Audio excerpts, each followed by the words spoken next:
Hi friends, आप सभी को पटना एजुकेशन प्लेटफॉर्म पर स्वागत है। आज मैं आपके लिए त्रिभुज त्रिभुज का बेसिक कॉन्सेप्ट लेके आया हूँ, जो कि सभी बच्चों के लिए बहुत ही पावरफुल और हेल्पफुल होने वाला है। देखिए बच्चों, जैसे कि हम हर कहीं पे, हर जगह, हर एक चीज़ को त्रिभुज के बेस में नापते हैं, मेजरमेंट करते हैं। आइए त्रिभुज के बारे में जानते हैं। सबसे पहले देखते हैं कि त्रिभुज क्या होता है, त्रिभुज है क्या, ये त्रिभुज नाम कैसे पड़ा। तो बेटा, सबसे पहले मैं बात करता हूँ त्रिभुज की। तो त्रिभुज जो होता है, ये होता है तीन भुजाओं से घिरी हुई आकृति। जैसे कि एग्जाम्पल के रूप में लिया मैंने, ये जो त्रिभुज होता है, ये तीन भुजाओं से, कितनी भुजाओं में बच्चों? तीन भुजा। इसका मैं नाम दे देता हूँ ए बी सी डी। ये बन गया हमारा त्रिभुज। ये जो त्रिभुज है, इसमें तीन भुजाएं हैं, 1 2 3। इन तीन भुजाओं से बंद आकृति, तीन भुजाओं से बंद आकृति को हम त्रिभुज कह देते हैं। भाई ऐसा क्यों? बंद आकृति को क्यों कहा जाता है त्रिभुज? बेटा, तीन भुजाओं से घिरी आकृति को त्रिभुज इसलिए कहा जाता है क्योंकि जब त्रिभुज होता है तो त्रिभुज में तीन कोण और तीन भुजाएं होती है। यदि मैं इसको बात करूं, इसकी बंद आकृति ना करके इसे ओपन कर देता हूं, कोई भी एक साइड को ओपन कर देता हूं, ये तो आप बताइए इसकी तीन कोण बने? तो नहीं, तीन भुजाएं तो है बट तीन कोण नहीं है। बट त्रिभुज बोलता है कि त्रिभुज में तीन कोण और तीन भुजाएं होना अनिवार्य है। तीन कोण और तीन भुजाएं होना अनिवार्य है। मतलब एक एंगल ये, एक एंगल ये, एक एंगल ये, तीन कोण हो गए। अब तीन भुजाएं कौन? 1 2 3, जैसे कि आपको एग्जाम्पल में ऊपर दिख रहा है। जैसे कि मैंने बोला, भाई त्रिभुज की डेफिनेशन क्या होगी, परिभाषा क्या होगी?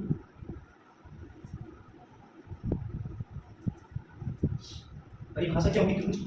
तो बहुत सिंपल है, अपने ही लैंग्वेज में मैंने क्या बोला था कि ऐसी तीन भुजाएं जो बंद आकृति से, या ऐसी आकृति जो तीन भुजाओं से बंद होती है। क्या बोला मैंने? ऐसी आकृति जो तीन भुजाओं से बंद हो। क्या हो बेटा? बंद हो। क्या कहलाता है? त्रिभुज कहलाता है। क्या कहलाता है? त्रिभुज कहलाता है। जैसे कि आप यहाँ दिख रहा है, जिसमें तीन भुजा हो और तीन भुजा एक दूसरे से जुड़ी हुई, जैसे कि आपको यहाँ पे एग्जाम्पल में दिया। अब बात करें त्रिभुज के प्रकार कितने होते हैं, टाइप्स ऑफ ट्रायंगल। तो देख रहे हैं, इसमें प्रकार की बात करें, त्रिभुज के प्रकार। त्रिभुज के जो प्रकार होते हैं बेटा, तो त्रिभुज के प्रकार को माना जाता है 4 प्रकार के। कितने प्रकार के होते हैं त्रिभुज? 4 प्रकार के होते हैं। जैसे कैसे? पहला त्रिभुज जो होता है हमारा, उसे हम बोल देते हैं समरूप। क्या बोलते हैं? समरूप त्रिभुज। दूसरा जो होता है हमारा सर्वांग समत्रिभुज। सर्वांग समत्रिभुज। और तीसरा जो होता है समद्वय बाहु त्रिभुज। लास्ट जो होता है हमारा चौथा, वो समबाहु त्रिभुज। अच्छे से समझ रहे हैं? 4 टाइप के त्रिभुज होते हैं। पहला जो होता है हमारा समरूप त्रिभुज, दूसरा होता है सर्वांग समत्रिभुज, तीसरा होता है समद्वय बाहु त्रिभुज, और चौथा जो होता है हमारा कौन सा? समबाहु त्रिभुज। ये होते क्या है, क्या इनको कैसे पहचाने? ट्रायंगल जो है, इसे हम बोल देते हैं सिमिलर ट्रायंगल, इसे हम बोल देते हैं कॉन्ग्रुएंट ट्रायंगल, इसे बोल देते हैं आइसोसेलेस ट्रायंगल, और इसे बोल देते हैं इक्विलेटरल ट्रायंगल। क्या बोलते हैं बेटा? Equilateral triangle. चलो आगे बात करते हैं। सबसे पहले मैं बात करता हूँ एक ट्रायंगल की, जिसका जो है हमारे पास का समरूप त्रिभुज। एक ट्रायंगल को बड़े इजी तरीके से समझेंगे। पहले इसके बेसिक कॉन्सेप्ट को समझना सीखिए, क्योंकि यदि आपको बेसिक कॉन्सेप्ट समझ में आ गया तो सारी चीज आपको समझ में आएगी। इसके ऊपर हम क्वेश्चन भी करेंगे तो आपको इजीली बन जाएगा। सबसे पहले देखता हूँ मैं समरूप त्रिभुज। आप इन दो पॉइंट को, इसको सम प्लस रूप, इससे क्या समझेगा आपको? मतलब समान रूप। क्या बोला बेटा? समान रूप। मतलब ऐसे दो त्रिभुज जो समान रूप, जिसके समान रूप, जरूरी नहीं त्रिभुज हो, वो सर्कल भी हो सकते हैं, वृत्त भी हो सकते हैं। यदि तो समान रूप के, मतलब उनकी आकृति सेम और आकार अलग अलग हो सकता है। सॉरी, आकार क्या हुआ? सेम। आकार मतलब किस डिजाइन का है, आकृति मतलब मेजरमेंट, मतलब सेम होना चाहिए ना। मतलब समरूप मतलब एक जैसे दिखना। यदि हम हमारी भाषा में बोले तो समरूप त्रिभुज होते हैं दो त्रिभुज जो एक समान दिखे। क्या बेटा? दिखे। ठीक क्या एक समान है, छोटा बड़ा हो सकता है बट एक समान है। तो त्रिभुज हो सकते हैं, तो वृत्त हो सकते हैं, तो आयत हो सकते हैं, तो वर्ग हो सकते हैं। तो ये दोनों क्या है बेटा, वर्ग वृत्त क्या है, वृत्त। ये भी वृत्त है, ये भी वृत्त है। बट इनमें जो है ये मैंने बोल दिया कि ये जो है हमारी 4 सेंटीमीटर का 4 सेंटीमीटर की रेडियस है, ये है 2 सेंटीमीटर की रेडियस। ये बड़ा वाला जो वृत्त है ये 4 सेंटीमीटर का है और ये वृत्त जो है 2 सेंटीमीटर है। बट वृत्त तो है एक जैसे दिख रहे हैं, देखिए एक जैसे। तो ये दोनों एक दूसरे को क्या है, समरूप है। इसको हम इसे ये जो चीज है हमारा समरूप का, इसे इस तरीके से रिप्रेजेंट कर देते हैं। जैसे और देख लेते हैं, आप एग्जांपल बताओ कि ये दोनों समरूप होगा या नहीं। ये दोनों ट्रायंगल जो है, त्रिभुज जो है, एक दूसरे की क्या है, समरूप। क्यों? क्योंकि भाई ये मैंने बोला कि ये मेरी 7 सेंटीमीटर है, ये है ये 4 सेंटीमीटर, ये 2 सेंटीमीटर, ये भी 4 सेंटीमीटर। मैंने बोल दिया कि भाई ये 2 सेंटीमीटर की है, ये 1 सेंटीमीटर की है, ये भी 2 सेंटीमीटर की है। दोनों तो सेम त्रिभुज है, एक जैसे दिखते हैं। मैंने बोला कि दो त्रिभुज यदि एक समान दिखते हैं वो क्या कहलाते हैं, समरूप। मतलब समघन रूप, समान रूप, एक जैसे के रूप दिखते हैं, समान आकृति के हैं, तो इन्हीं को बोलते हैं हम समरूप त्रिभुज। क्लियर, समझ में आया सभी को? अब समरूप त्रिभुज तो इनको बोलते हैं, जिनको हम समरूप त्रिभुज बोलते हैं। जैसे मैंने बोला कि भाई मेरे पास एक ट्रायंगल त्रिभुज और एक आयत रखा है, क्या ये दोनों को मैं समरूप बोल सकता हूँ? बिल्कुल नहीं बोल सकता, क्योंकि इसमें 3 साइड है। कितनी साइड है? 3 साइड है। इसमें 4 साइड है। पहली बात, इनकी आकृति अलग अलग है। दिख रही है आपको आकृति? ये जो है इसे हम बोलते हैं क्या, आयत, और इसे हम क्या बोलते हैं, त्रिभुज। दोनों अलग अलग है। तो क्या मैं इन दोनों को समरूप बोल सकता हूँ? बिल्कुल नहीं बोल सकता हूँ, समरूप नहीं बोल सकता। ये दोनों क्या नहीं हो सकते, समरूप नहीं हो सकते। क्यों? क्योंकि इनकी आकृति कैसी है, अलग अलग अलग है। क्लियर, समझ में आया? चलो आई होप कि आप लोगों को समझ में आ गया होगा समरूप त्रिभुज। चलो इसके बाद लेके चलते हैं दूसरा त्रिभुज लेके चलते हैं। दूसरा कौन सा टाइप का होता है? दूसरा जो होता है हमारा, अभी सर्वांश को ये छोड़ो, पहले देखते हैं समद्वयभाव। कौन सा त्रिभुज? समद्वयभाव त्रिभुज। ये क्या होता है समद्वयभाव? अब यहाँ पे भी नाम से स्पष्ट है। सम मतलब समान, सम मतलब क्या? समान। द्वय मतलब दो, बहु मतलब भुजा। भुजा क्या? ऐसे दो त्रिभुज जिसमें समान दो भुजा। क्या बोला मैंने? ऐसे दो त्रिभुज जिसमें समान दो भुजा। ये लेते हैं, ये ले लिया, ये क्लियर। नाम दे देता हूँ उसका A B C D Q R. मैंने बोला कि ऐसे त्रिभुज जिसमें दो समान भुजा हो। कौन कौन सी? मैंने बोल दिया कि ए बी ये वाली साइड बराबर कौन सी है, पी क्यू। ये ट्रायंगल ये वाली साइड बराबर है। और बोल दिया कि ए सी ये वाली इक्वल क्या है, पी क्यू। पी आर कौन सी है, पी आर है। यदि ये दोनों, ये त्रिभुज और ये त्रिभुज में दो भुजाएं यदि हमें समान मिल रही है तो हम इन दोनों को क्या बोल सकते हैं, क्या बोल सकते हैं, समद्वयबाहु। मतलब ऐसे त्रिभुज जिसकी दो भुजाएं कैसी हो, बराबर हो। यहाँ लिख देता हूँ इसकी डेफिनेशन। ऐसे दो त्रिभुज जिसकी दो भुजाएं क्या हो, दो भुजाएं बराबर। अर्थात दो भुजाएं कैसी हो, एक दूसरे के बराबर। दो भुजा या दो कोण, जब दो कोण बराबर हो जाएगा तो दो तीसरा एंगल भी बराबर नहीं होगा। इस कारण से हमें दो कोण तो बराबर होना है, तो भुजाएं तो उसकी बराबर होनी ही चाहिए। ठीक है, इसके लिए ज्यादा कुछ है नहीं, बस इतना पता रहना चाहिए हमें कि समद्वयबाहु त्रिभुज यही से मतलब। हाँ, सम मतलब समान, द्वय मतलब दो, भुजा मतलब बहु मतलब भुजा। बहु मतलब होते हैं बहुत सारे भुजा, है ना। मतलब समद्वयबाहु मतलब समान दो भुजाओं वाले, समान दो भुजाओं वाली आकृति को क्या बोलते हैं, समद्वयबाहु त्रिभुज बोलते हैं। मतलब ऐसे दो त्रिभुज होना चाहिए जिसमें दो भुजाएं किसी बराबर है, जैसे कि आपके पास सामने एग्जांपल में है। ये भी समझ में आ गया हो। चलो आगे चलते हैं, आगे लेके चलता हूं मैं। इसके बाद लेके चलते हैं समबाहु त्रिभुज। कौन सा त्रिभुज? समबाहु त्रिभुज। अच्छे से समझना है। अब पहले इसका डेफिनेशन दे देते हैं। ऐसा त्रिभुज जिसकी सभी भुजाएं और सभी कोण, क्या बोला मैंने? अब त्रिभुज है तो तीन भुजा होगी, अकेले कोण में, तो ऐसे त्रिभुज जिनकी जिनके जिनके जिनके तीनों कोण या भुजा, क्या बेटा, भुजा कैसे हो, बराबर। अर्थात क्या होता है, समबाहु त्रिभुज के प्रत्येक कोण जो होते हैं कितने डिग्री होते हैं बेटा, 60 डिग्री। प्रत्येक कोण की माप 60 डिग्री होती है, यह होनी चाहिए। देखिए एग्जाम्पल ले लेते हैं इसका, समझिए। जैसे कि मैंने ये त्रिभुज लिया, अब मैं बोला, क्या बोला, ऐसे त्रिभुज, ऐसे दो त्रिभुज, ऐसे दो त्रिभुज जिनके तीनों कोण या भुजा बराबर, तीनों कोण या तीनों भुजा कैसी हो, बराबर, क्या, और प्रत्येक कोण की माप कितनी डिग्री में चाहिए, 60 डिग्री में चाहिए। मतलब ये दोनों एंगल ले लिया, A B C P Q, मतलब ये वाली भुजा के बराबर ये वाली भुजा होगी, ये भुजा के बराबर ये भुजा होगी, और ये भुजा के बराबर ये वाली भुजा होगी, और ये एंगल के बराबर ये एंगल होना चाहिए,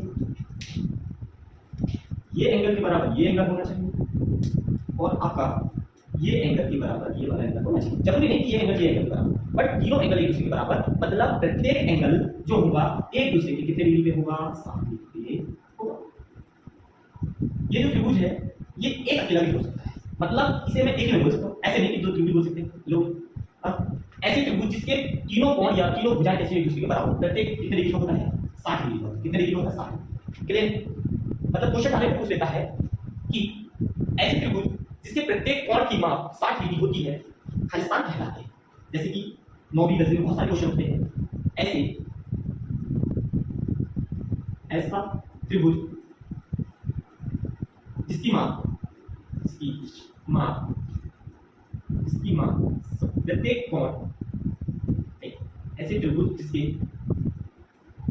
जिसके प्रत्येक कोण की माप कितनी डिग्री, 60 डिग्री को खालिस्तान त्रिभुज कहलाती है। इस तरीके से क्वेश्चन है, बहुत ज्यादा पूछ रहा है ये क्वेश्चन, बहुत बार। तो इसका आंसर क्या होगा बच्चों, क्या होगा इसका आंसर, कौन सा त्रिभुज, समबाहु त्रिभुज। ऐसा त्रिभुज जिसके प्रत्येक कोण की माप 60 डिग्री हो उसे कौन सा त्रिभुज बोलते हैं, समबाहु त्रिभुज कहते हैं। या फिर क्वेश्चन कैसे बोलेगा कि समबाहु त्रिभुज की माप होती है, समबाहु त्रिभुज के प्रत्येक कोण की माप खालिस्तान होती है। तो कितनी डिग्री होती है, इसमें आंसर, इसका आंसर क्या है, इसका आंसर है क्या, 60 डिग्री। क्या याद क्या जाएगा बच्चों, 60 डिग्री।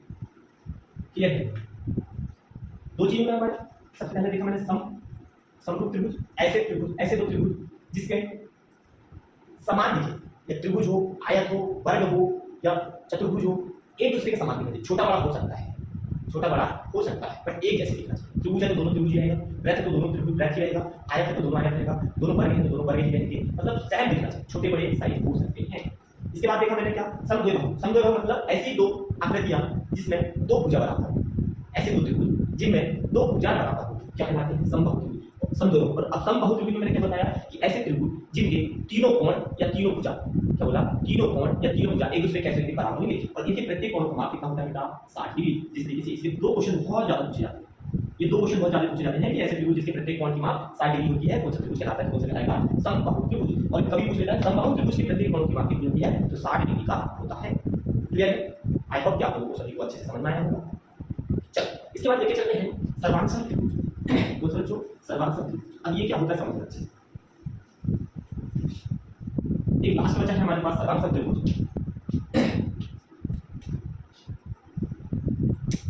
अच्छे से समझना इसको, सर्वांग त्रिभुज। सर्वांशम मतलब समझना सभी अंग समान। क्या बोला मैंने, सर्वांशम मतलब होता है सभी अंग समान। जैसे कि मेरे दोनों हाथ, क्या बोला बेटा मैंने, मेरे दोनों जो हाथ की हथेलियां है वो एक दूसरे को बोल दूंगा कि सर्वांशम है। अब बोलोगे सर कैसे, कैसे एक दूसरे के बराबर है? ये एक दूसरे के बराबर कैसे है? क्योंकि सर्वांग मतलब होता है सभी अंग समान। तो मेरे सभी अंग बिल्कुल बिल्कुल दोनों हाथ की हथेली, सभी पर्सन की दोनों हाथ की हथेली कैसी होती है? एक दूसरे के समान होती है, जो कि एक दूसरे को पूरा पूरा ढक लेते हैं। अब मैंने ये वाला हाथ इसके ऊपर रख दिया, तो ये पीछे वाला दिखा आपको? ये देखिए। और यदि इसको मैं हटा दूंगा, आपको पता नहीं चलेगा कि ये मैंने पीछे कुछ लगाया मिला, क्योंकि ये दोनों हाथ जो है हमारे एक दूसरे के सर्वांग होते हैं। क्लियर है? कोई भी चीज, किसी भी चीज, जैसे कि हमारी कॉपी या बुक के पेज, हर एक पेज एक दूसरे पेज से क्या है? सर्वांग है। कैसे? क्योंकि एक पेज होता है दूसरे पेज के क्या होता है? सर्वांग होता है। जैसे कि ये देखिए, ये मेरा जो पेज है, ये पेज, ये वाले पेज का पूरा क्या होगा? सर्वांग होगा, क्योंकि ये वाला पेज और ये मेरे पेज एक दूसरे को पूरा पूरा ढक लेते हैं।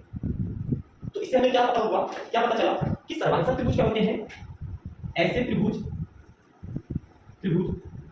जो एक दूसरे को पूरा पूरा ढक लेते हैं। ऐसे त्रिभुज जो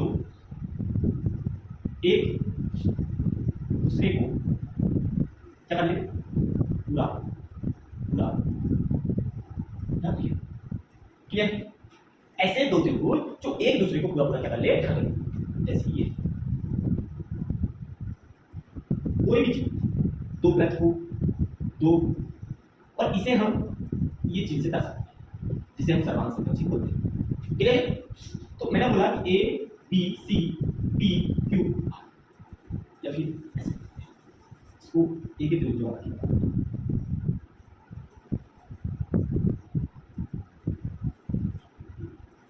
ए बी सी डी। अब मैं यदि इस त्रिभुज को, ये सी को इधर मोड़ूंगा तो ये सी ये बी के ऊपर पूरा आ जाएगा। क्यों? क्योंकि मैंने इसको बोला कि ये दो त्रिभुज यहां बन रहे हैं, एक बना A D B, A D C, एक दूसरे क्या है?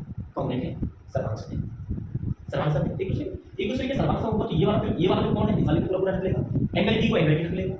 अब मैं इसको उठा के इधर पलटा, इसको यहां से उठाया और इधर से करूं, तो ये जो बी सी वाला एंगल है, ये सी वाला इसके ऊपर आ जाएगा, इस सी वाला ये बी के ऊपर ही आ जाएगा। अब यदि मैं इसको फिर से निकालूंगा, फिर से अपनी प्रारंभिक स्थिति में आ जाएगा। मतलब जैसे मैंने इसको इसके ऊपर डाला, तो आपको बी और सी दोनों एक ही तरह आने लगे। ठीक है? मतलब एक दूसरे को पूरा पूरा ढकना ही क्या कहलाता है? सर्वांग संख्या। अब इसके 4-5 शर्तें होती है। कितनी होती है? 5 शर्तें होती है। नियम सर्वांग संख्या क्या? नियम कितने होते हैं? 5। देखिए कैसे। पहला होता है एंगल, साइड एंगल, मतलब कोण, भुजा, कोण, पहले सभी के नाम दे देते हैं। दूसरा होता है साइड एंगल, साइड, भुजा, कोण, भुजा। तीसरा होता है साइड साइड साइड, भुजा भुजा भुजा। चौथा होता है एंगल, साइड साइड एंगल, भुजा भुजा, कोण। और तीसरा होता है राइट हैंड साइड, मतलब समकोण त्रिभुज। क्या होता है? समकोण त्रिभुज।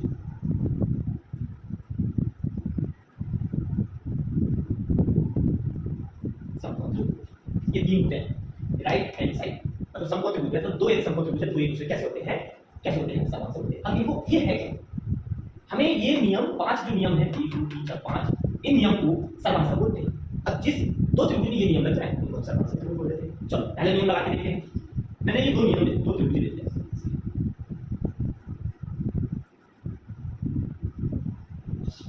ए बी सी पी क्यू। तो मैंने आपको बोल दिया कि भाई मेरे पास ये जो एंगल ए है, एंगल ए एंगल बी के बराबर है। मैं यहाँ लिखूंगा एंगल ए बराबर एंगल बी।